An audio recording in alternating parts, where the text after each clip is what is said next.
Those who compare Cato the censor with the younger Cato, who was his own murderer, compare two beautiful natures that are akin in form. The former displayed his in more aspects and excelled the other in military exploits and the usefulness of his public services. But the virtue of the younger, besides the fact that it is blasphemy to compare any other with it, was much more spotless. For who can acquit the censor of envy and ambition when he dared to attack the honor of Scipio, a man of goodness and excellent qualities far greater than he, or any other man of his time? What they tell of him, among other things, that in his extreme old age he set himself to learn Greek with an ardent appetite, as if to quench a long thirst, does not seem to me to be much in his honor. It is exactly what we call falling back into childhood. All things have their season, good ones and all, and I may say my Lord's Prayer at the wrong time, as T. Quintius Flaminius, a general of the army, was denounced. He had been seen standing apart in the hour of conflict, spending his time praying God in a battle that he won.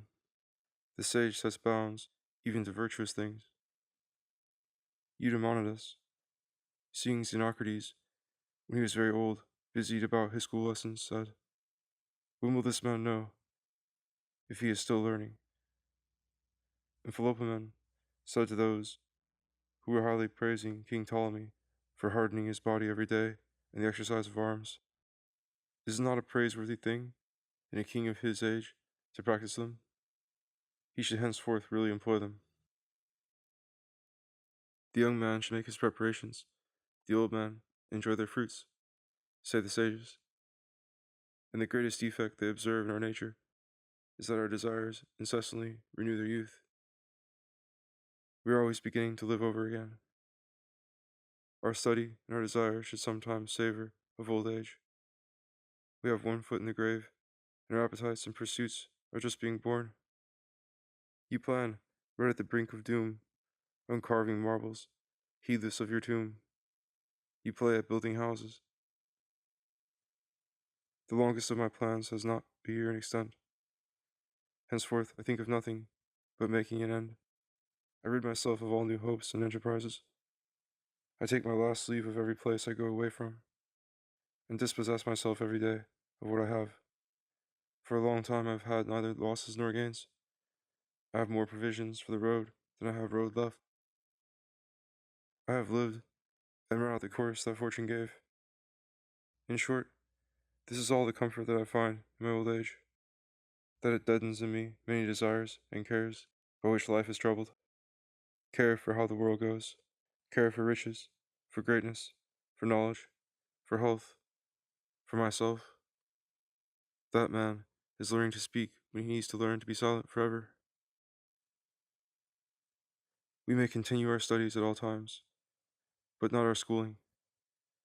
What a foolish thing is an old man learning his ABC. Different men, different tastes, nor all the things fit for all ages.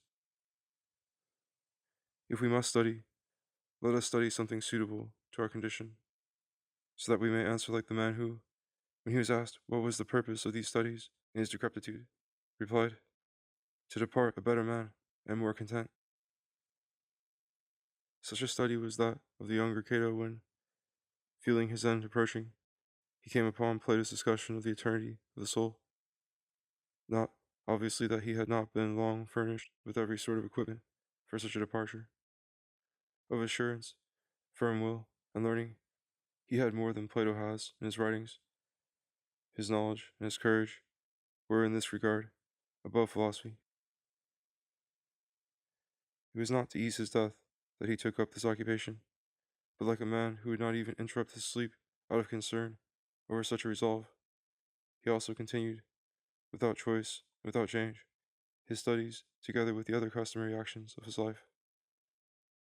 The night when he had just been rejected for the praetorship, he spent in play. The one in which he was to die, he spent reading. Loss of life and loss of office were equally indifferent to him.